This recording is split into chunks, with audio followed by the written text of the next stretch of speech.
All right, so in the talk then, I thought it's obviously not computational, but it's the ideas, all of which go into the computational. And so the first 2 points, so I've split it into 4, so about a quarter of the talk each. The first 2 are, of course, favorite topics, but they are a stripped down version of what I talked about when I was at M&M. And actually, a number of the people here were also at this M&M meeting in Portland. And then the last 2 are both published papers, one about a year ago, one this year, that came from some work Chris Russo and I have been doing. And a lot of what I'll talk about comes from talking and doing experiments with Chris. And all of them are geared towards the idea of trying to find what are the problems with our current images and how can you get more information out of your specimen into the images. And then once you've got the images, how do you get more information out of the images into your computer, into your structure? And these are the sorts of things that we worry about or have worried about in the past and still are in some cases.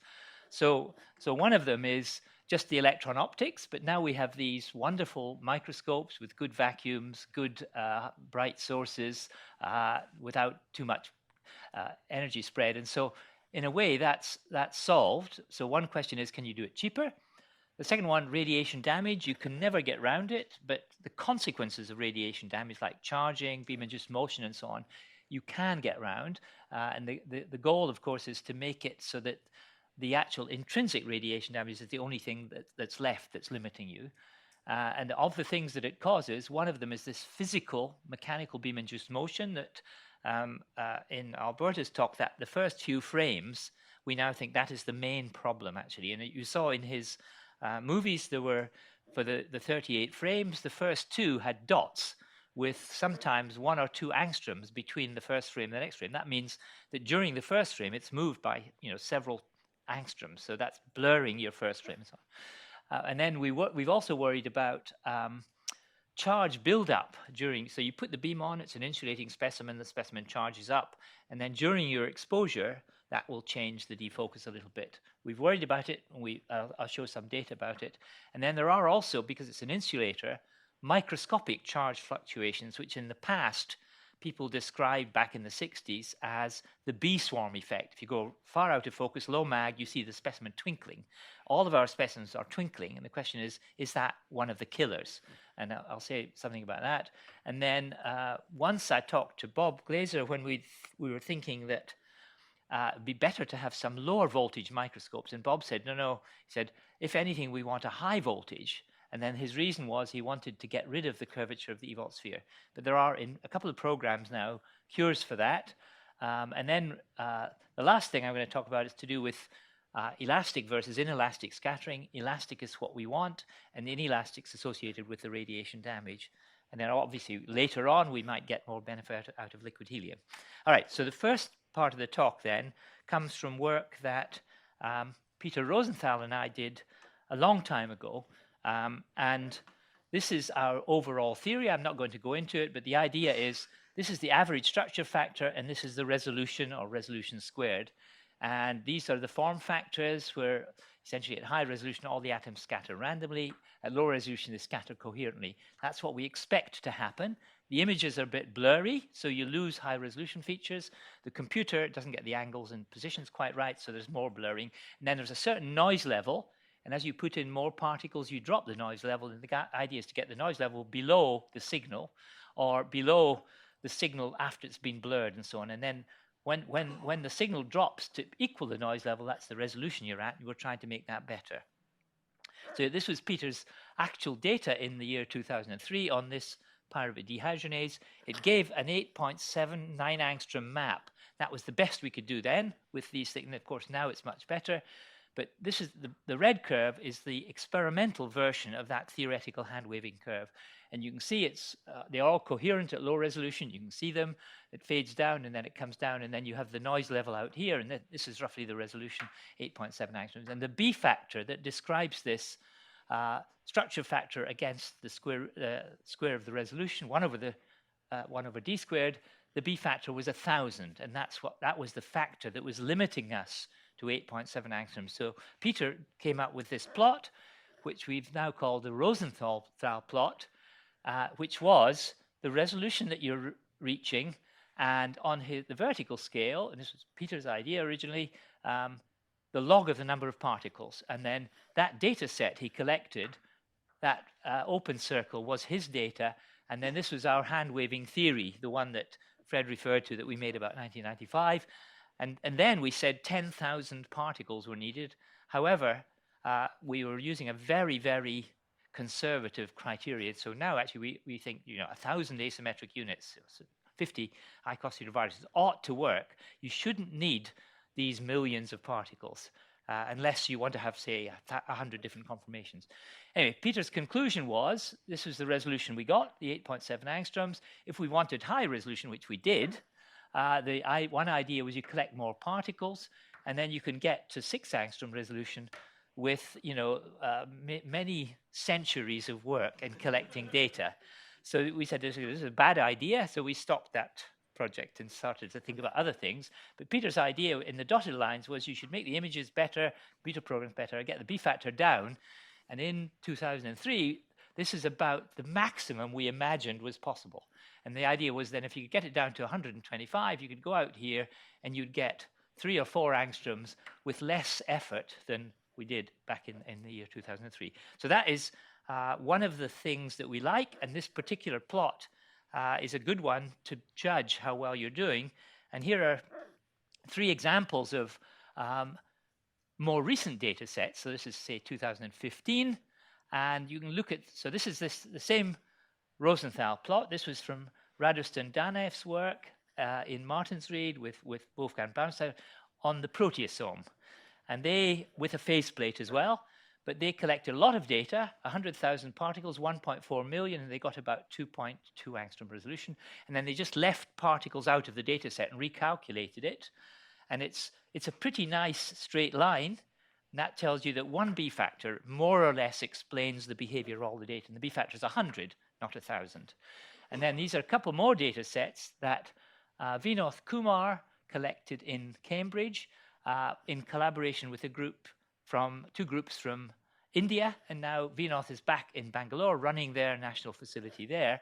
But 2 or 3 years ago, they had B factors of about 100 on these. So 100 was state of the art 2 or 3 years ago.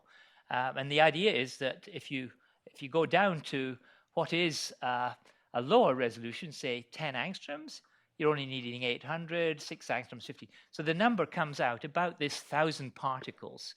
And the key is, the reason that you need more is because the B factors are not as low as you would like. And that's one of the things we like to improve.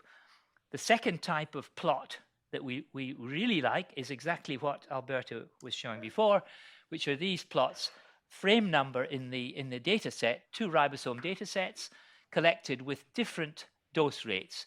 And they were both from Sherez group, when they were wondering whether if they did more finely spaced frames in terms of the electron dose, maybe they could overcome this blurring business and maybe they wouldn't move as far.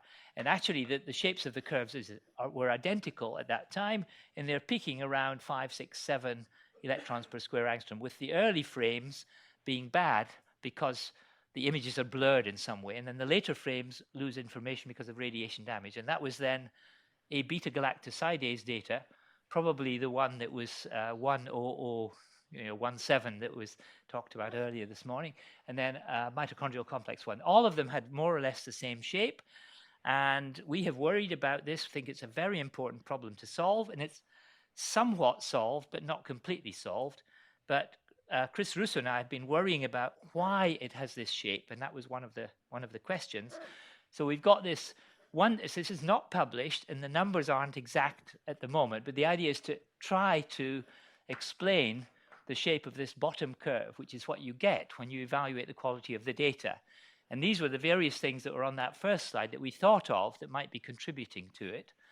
And that the idea that in general is that theoretically, you make your specimen, you do the Dubochet punch freeze, you take images. The first frame, the one that's bad at the moment, should be absolutely the best frame. And so that means it should, relative to the intrinsic structure, it should have a B factor of 0.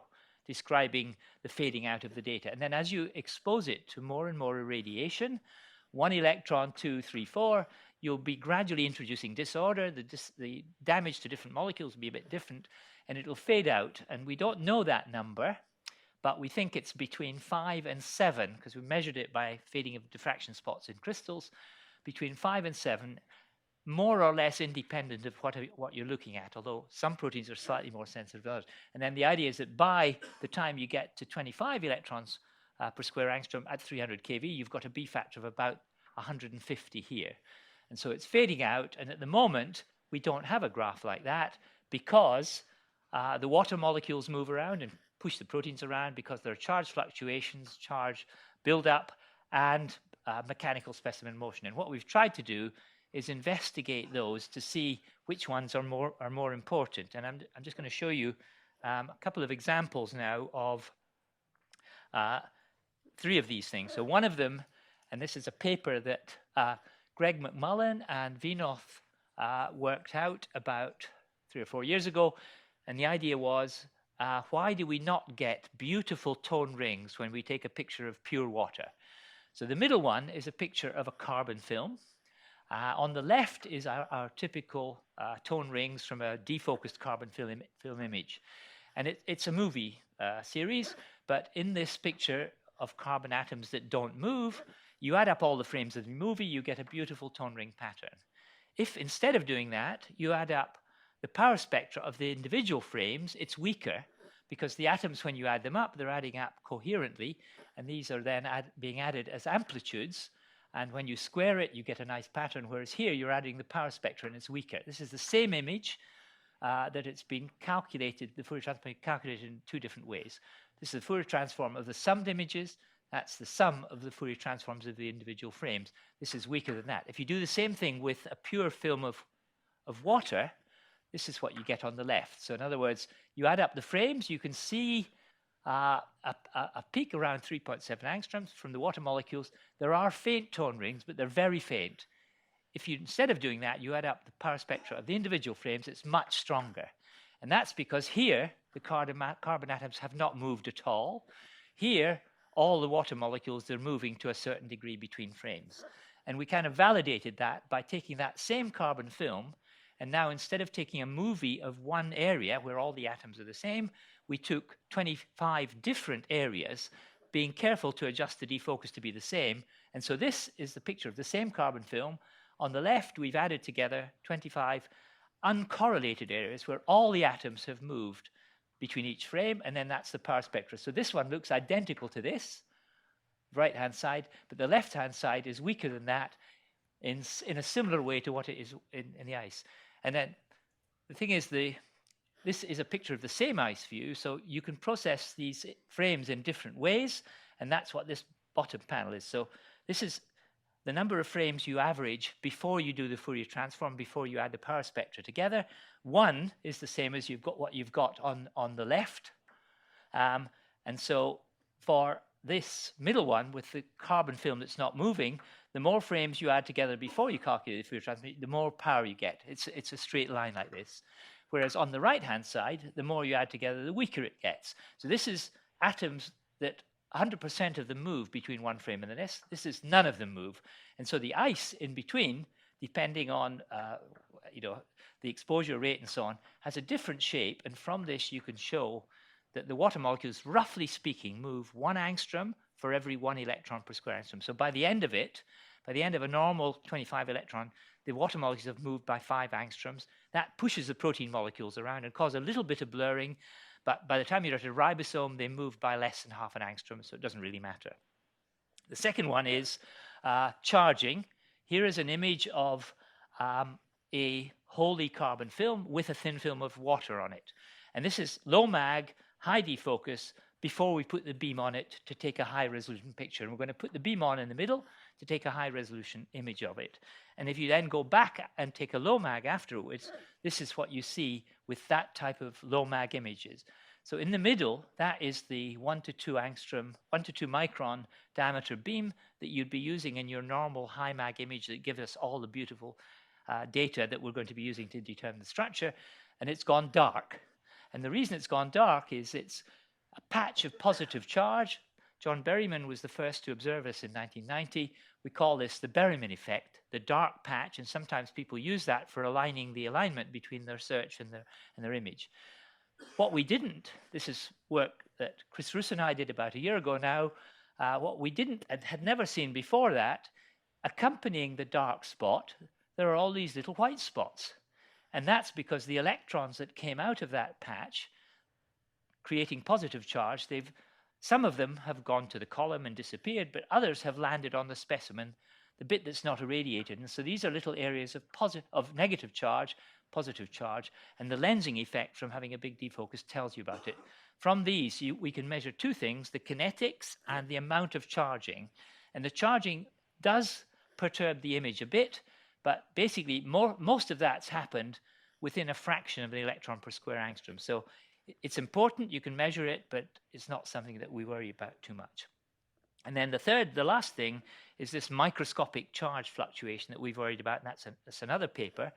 And this is, for those of us who are in EM, we found this really thrilling when we were doing this. So this is an image here of a thin film of ice made in exactly the normal way, and we're taking an image of it in exactly the normal way, so 25 electrons per square angstrom.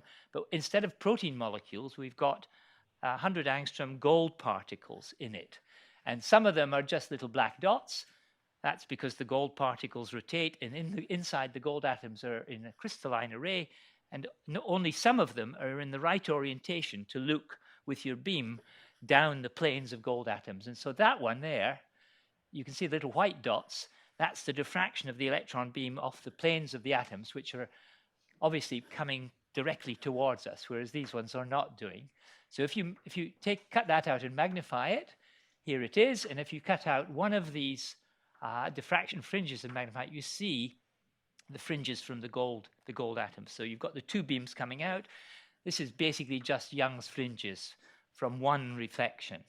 And so if you then calculate the Fourier transform of those three, the whole image, this is 4,000 pixels square, and the signal is very strong. So even though you've got the noise from the whole image in the background and so on, this gold particle and its two little fringes here, you can see it in the Fourier transform. And this is a 2.3 angstrom spot. If you cut out that bit of the image and do the same thing, you get the same spot. All the other ones from these other gold particles have now disappeared. You've only got that one. And then if you magnify it more, these two spots, you can see it's got the fringes across it. These are the tone rings from the gold particle, which another way of thinking about it is it's the interference between this image, real space image, and this real space image gives you this reciprocal space modulation, the tone rings. And you can see it in the raw. That is a little bit of the Fourier transform of the whole image. You can still see them. Whereas if you cut out one of these little parts of the image and Fourier transform that, that's just, there's no long-range interference, and you get a nice non-tone ring sampled image. But what it allows you to do is to defocus by different amounts. So here is 2, 4, 6, 8 microns defocus, and here are the fringes, and you can see it's more or less the same. So whatever amount you defocus, you can still get the fringes, and that's telling you that the coherence of your source is adequate to give you that. And as you defocus, normally you have an envelope function that gets worse, and depending on the coherence of your source. But the microscopic charge fluctuation is something that is all over the specimen, and the different beams going through the different parts will be seeing different microscopic charges tilting the beam, and that we think should have an effect on the envelope function. And when you then evaluate that quantitatively by looking at the power in these spots as a function of defocus, here's the defocus, nothing to 12 microns.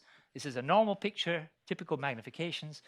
The coherence of the source is that top line, showing you it's not bad. You've lost a bit, 20 or 30% of the power at 12 micron defocus, and the gold particles in ice rather than gold foil lose a little bit more. So there is some effect of this fact that the specimen is an insulator, and there's a twinkling and there's a bee swarm effect, but we think that it's not really something that's going to kill us. We can make up for that by 10 or 20% more images. So we come back to that thing. So we've now evaluated these things, and we now think, Water Brownian motion, you can measure it. It blurs the images, it makes the protein molecules, small ones move further than big ones, but it's not a killer. You can make up for it with a little bit more images. Similarly, the charge buildup, the Berryman effect, and even the sort of the negative charges that are around it, the kinetics of that means it's basically all over in a fraction of the first frame. And then these fluctuations, again, they're important, but they're not killers. So you're left with this one thing, which is what we would like to fix, either by making the specimens so tough and strong that the particles don't move when you put the beam on them, or you treat the suspending medium somehow or other to stop them moving as much, or you get really good detectors such that you can do the deblurring from the motion correction better than we can do at the moment and get rid of them right down to a fraction of an angstrom and so on. But this big blue area then is the key problem. And of course, improvements have been made compared to those images that I showed before. And one of the papers where they've done this really nicely is Dmitry Lyumkis's work with adeno-associated virus. They went to a lot of trouble aligning the beams, small illumination, touching the hole, and they used these thick gold grids that Chris Russo developed and got a really nice map like this with better than 2 angstrom resolution and lots of nice side chains and so on. But the one reason I liked this paper, it was a year or so ago, was that they did these 2 plots that we've been studying and trying to make better for years, and they had a B factor of 60, which was, at the time they published this, was the best you could do. And the great thing was Nico had put into his program FreeAlign back in 2006 an Ewald sphere correction, and this was the first data set where switching that on gave an improvement. Prior to that, Nico always wondered maybe he'd programmed it wrong or something like that. Anyway, this is an improvement. And then also in this information versus frame number, you can see this has moved to the left of where it was before. So it's now peaking at about 3 electrons per square angstrom rather than 5, 6, or 7. Okay, so that's a nice demonstration of it. It shows we're moving in the right direction. And then another worry we had is there's a lot of evidence now. So this is bad, and then it's still fairly flat. But could it be that beam-induced damage, perhaps there's a sort of beginning area where there isn't any damage, and then it takes off, rather than the curve we thought we should keep going up and up like this. And for this, there's a really interesting paper from the X-ray community. This is Bob Thorne from Cornell, and this is X-ray data, looking at intensities only, none of this beam-induced motion, but they're looking at B factors. And here is their dose in terms of radiation damage. Here is fading of high-resolution spots, and here is their B factor increasing. And it's increasing by about 18, something like that. So if you translate what they've done into what we do, roughly speaking, this is the 3 electrons per square angstrom, and what you've got is pretty much a linear thing. So we're now sure that this potential gain from getting better motion correction, either in the specimen or in the computer, is going to produce, once it's been cured, it's going to produce a big effect useful for us in the field. And then one last thing about this, these gold particle images in ice, they do exactly the same thing as the proteins. The first few frames are dreadful, and then you keep taking them and so on. So here is a complete data set on the whole of that gold sequence that I showed before. So this would be the first image at 2 microns over focus. The second one would change it by 1 micron. And this would be after 7. So this would be like 150 electrons per square angstrom, gold particles in ice. The one that's exactly in focus has cancelled out the gold fringes. So that's why there's nothing in here.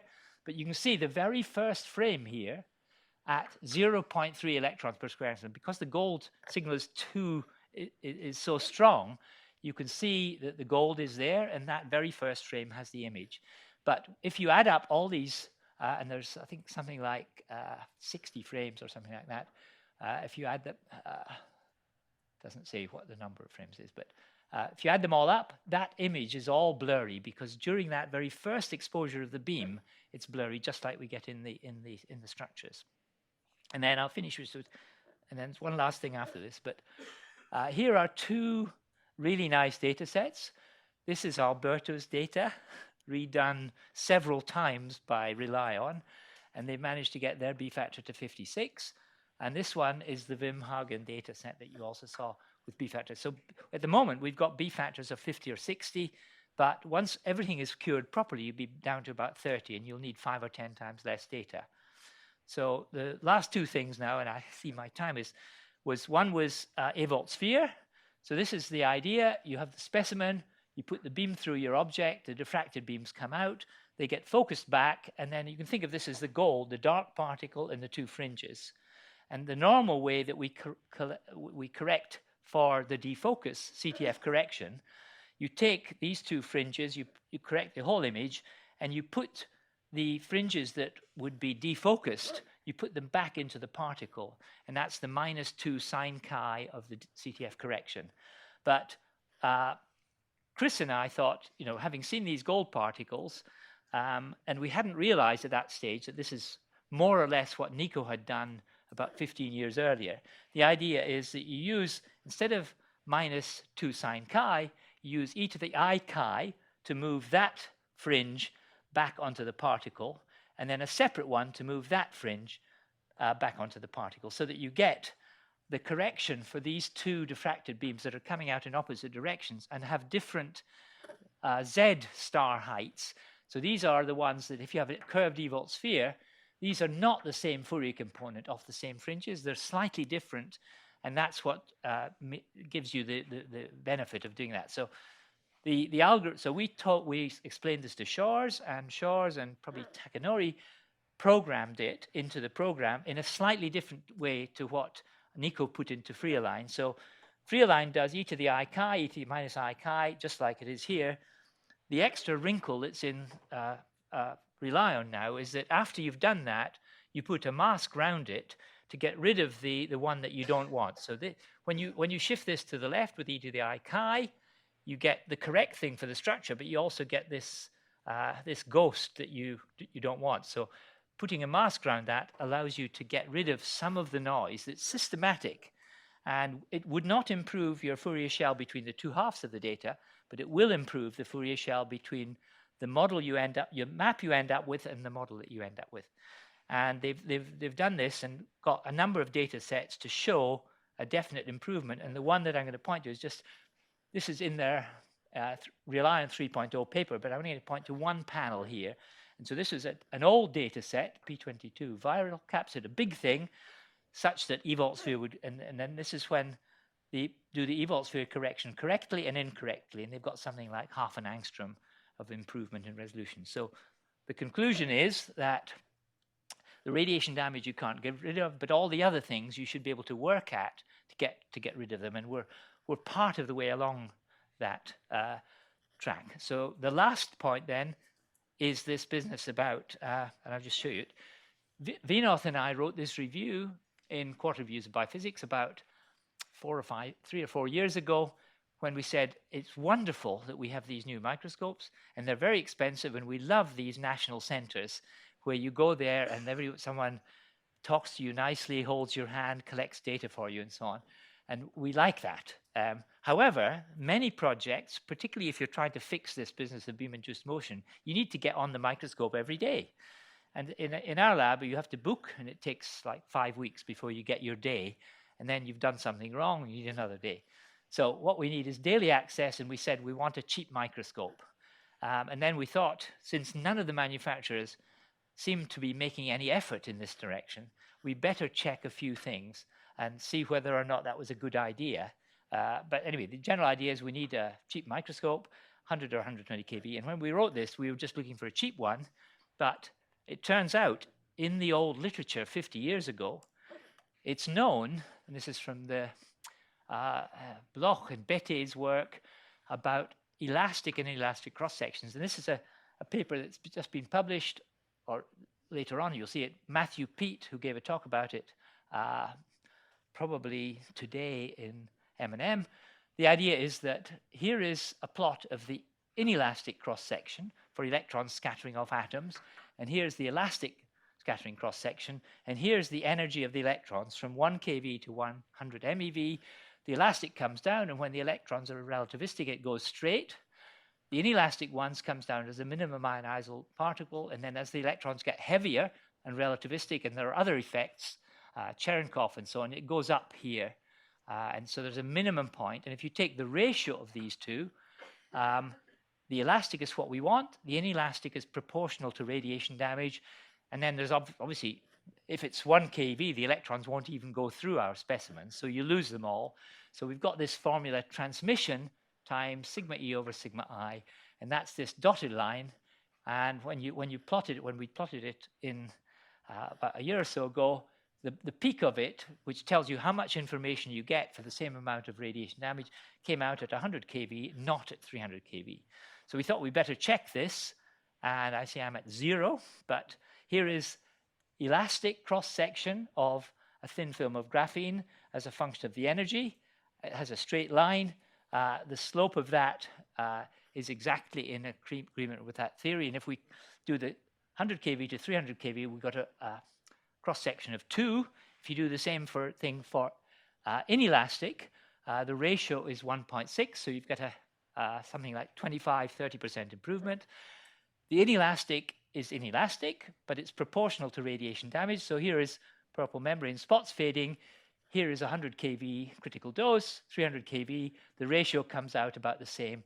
So that's telling you that even though the inelastic events may not all be doing damage, the damage is in proportion to that. So you come back and then you get this same curve again. The full curves now have been checked by experiment against these theories, and the theories are exactly correct. So if you've got a 300 angstrom thick specimen, which would include ribosomes, 240 angstroms, so anything less than 5 megadaltons would be in this or even thinner, and the optimum energy is 100 keV. If it's thicker, like let's say adenovirus or rotavirus, you might want it to be a bit thicker, but the gain that you get isn't all that big actually. So we think 100 keV would be really good for many things. So the final conclusion then is that looking towards how we're going to improve it, obviously better detectors at all voltages would be good, 100% DQE at low spatial frequency, and then really as high as possible so that you can do this super resolution thing. But if you process images, electron events on the Falcon at the moment, you can get above 50%. It's not in the commercial version, but it is possible. And then this beam-induced motion, probably if that could be fixed, you'd get your overall B factor. It won't be ever 0 because you still need to record an image and there will be damage down to maybe 30, and then you'll get either less images will be needed, or you'll get more substates or whatever. And then these are two things that we've been thinking about for the future. What will a CC corrector do to help us with tomography, and will liquid helium help? And then I'm just going to finish with the... so this is... so in the 4 bits of the talk, the earlier one was essentially all of the things that Peter Rosenthal and I used to worry about that provided with a framework for thinking about it.